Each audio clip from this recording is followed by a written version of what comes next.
Estamos con Gonzalo Segarra, director de Semana Económica, para conversar con él acerca de las últimas noticias relacionadas al Instituto de Prensa y Sociedad que recibió donaciones de Odebrecht y cuáles pueden ser las implicancias de este caso Lavallato en el periodismo y la sociedad peruanos. Gonzalo, el caso Lavallato ha tocado a los poderes del Estado y ahora último también se ha mencionado el periodismo. ¿Crees tú que de alguna manera ha habido cierto desprestigio del periodismo de algunos periodistas? En el caso Lavallato, vamos a ver desfilar políticos, empresarios y también periodistas que algún tipo de vinculación hayan tenido con el caso, ¿no? También, qué sé yo, abogados, digamos.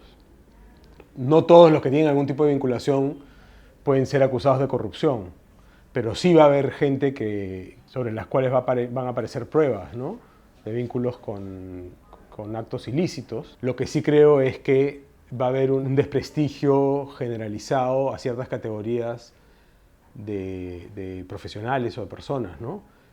Porque la opinión pública no necesariamente es tan sutil para diferenciar la paja del trigo. Entonces, la categoría políticos, la categoría empresarios, la categoría abogados y la categoría periodistas van a sufrir algún tipo de mella en su credibilidad, ¿no? Lo que creo que va a pasar es que va a haber también dentro de cada uno de esos grupos probablemente algún tipo de reacción de quienes no quieren ser puestos en el saco de los corruptos para diferenciarse o para demostrar que no han incurrido en esas prácticas, y tal vez hasta cierta, o sea, no nos debería extrañar ver que vayan a haber algún nivel de tipo de caza de brujas, y en el extremo, sin caer en el extremo, cierta intolerancia, ¿no? O sea, cierta dureza, digamos, para juzgar las cosas, ¿no? Lo que creo que también va a pasar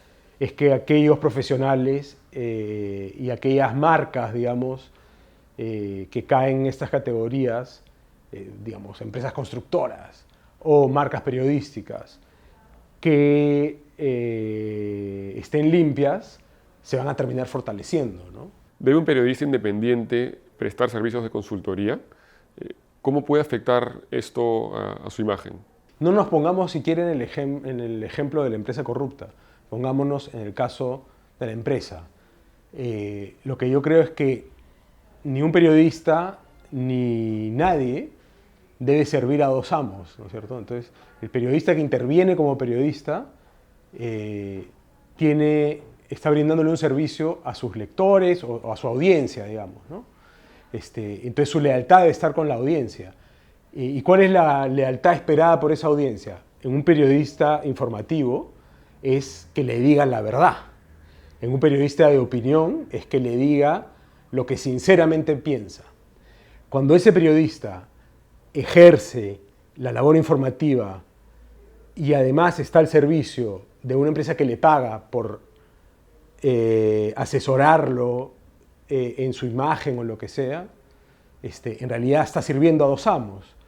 Está supuestamente sirviendo a la audiencia, a quien le debe decir la verdad, pero también está sirviendo a una empresa que le está pagando por ayudarla a parecer mejor de lo que sin esa ayuda parecería. Entonces está claramente distorsionando su lealtad con su audiencia. Entonces es un tema de una lealtad, lo que yo llamo una lealtad fiduciaria, ¿no es cierto? O sea, ¿a quién le debes? ¿A quién te debes? Yo creo que como periodista te debes a tu audiencia. Por eso es que, por ejemplo, en el Código de Ética de Semana Económica tenemos prohibido prestar ese tipo de servicios a las empresas a las que cubrimos. Simplemente porque te desenfoca de tu deber inicial o principal, que es decir la verdad tal como la encuentras y que no interfiera en ese reporteo o en esa opinión una motivación extrínseca como puede ser un incentivo económico, un contrato de asesoría o lo que sea, ¿no? ¿Crees que la donación de Odebrecht al Premio Nacional de Periodismo tiene algún efecto, en el caso específico del IPIS, Te lo pregunto porque hace unos días Gustavo Gorriti comentó que esta donación no era un delito, pero sí un pecado. Y en el 2014-2015, cuando se da este premio, ya era un secreto a voces el caso Odebrecht. Es un tema más difícil que el anterior y bien interesante, porque en el fondo lo que estás preguntando es si un premio de periodismo puede ser auspiciado por una empresa. Digamos, eso abre un montón de posibilidades porque si la respuesta es no, de alguna manera está haciendo que sea más difícil premiar el periodismo porque no hay tantas otras fuentes alternativas de financiamiento para una causa pública, de alguna manera, que es premiar el buen periodismo de investigación. Yo tendería a pensar de que no está mal per se, pero claro, siempre y cuando se cumplan una serie de requisitos, ¿no? El primero de los cuales es que el auspiciador no tenga ninguna incidencia o injerencia en la parte de contenidos. Ahora, ya más específicamente el caso de IPIS, siempre es mucho más fácil jugar las cosas en retrospectiva, pero siendo una empresa que ya estaba en el ojo de la tormenta, a pesar de que no se habían mostrado públicamente las pruebas todavía, pero ya estaba claramente en el ojo de la tormenta un caso de corrupción, es, digamos, por decirlo menos, una asunción de riesgo de IPIS que ha resultado pues, poco feliz, ¿no? Lo mínimo que había que esperar de una institución que promueve la investigación periodística es que fuera cautelosa en no tomar un riesgo de mezclarse con un sospechoso con altas posibilidades de culpabilidad en temas de corrupción. ¿Y cómo afecta el caso Lavallato al periodismo local, teniendo en cuenta que ya previamente parte del periodismo se doblegó ante el gobierno de Fujimori? Ahí hay que mirar las cosas en contexto y en perspectiva, ¿no? Entonces, de todas estas categorías que te decía hace un rato, que están ahora bajo sospecha, es importante resaltar, aunque su posición tampoco es digamos, tan cómoda, la credibilidad del periodismo es mucho mayor a la de los políticos, a la de los empresarios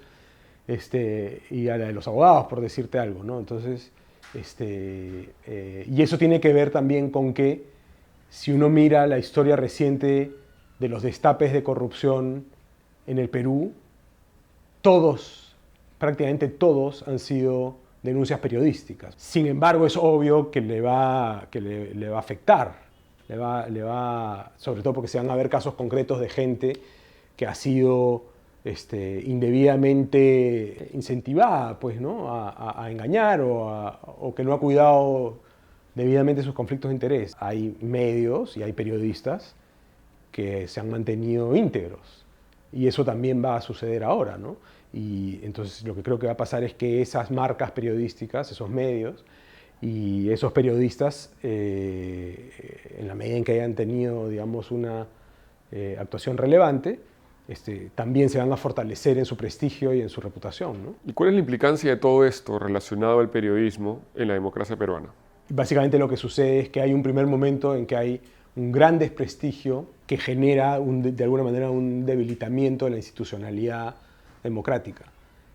Pero a la larga y en la medida en que esto se procesa y se procesa con efectividad, se termina fortaleciendo. Cuando cae el fujimorismo, sin duda toda la clase política queda en grave cuestionamiento, pero cuando la institucionalidad es capaz de hacerlo extraditar al Perú y lo procesa, y tienes un caso de una condena a un expresidente siguiendo el debido proceso, que en su momento resultó ejemplar a nivel internacional, o cuando la institucionalidad logra ese resultado en el que no se cuestiona la legitimidad procesal, por lo menos, a pesar de que previamente la democracia se puede haber debilitado, en el momento en que la democracia y las instituciones democráticas pueden responder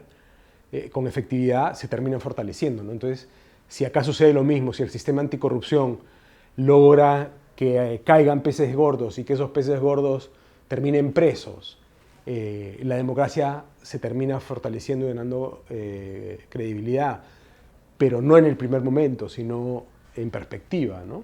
En un mediano plazo.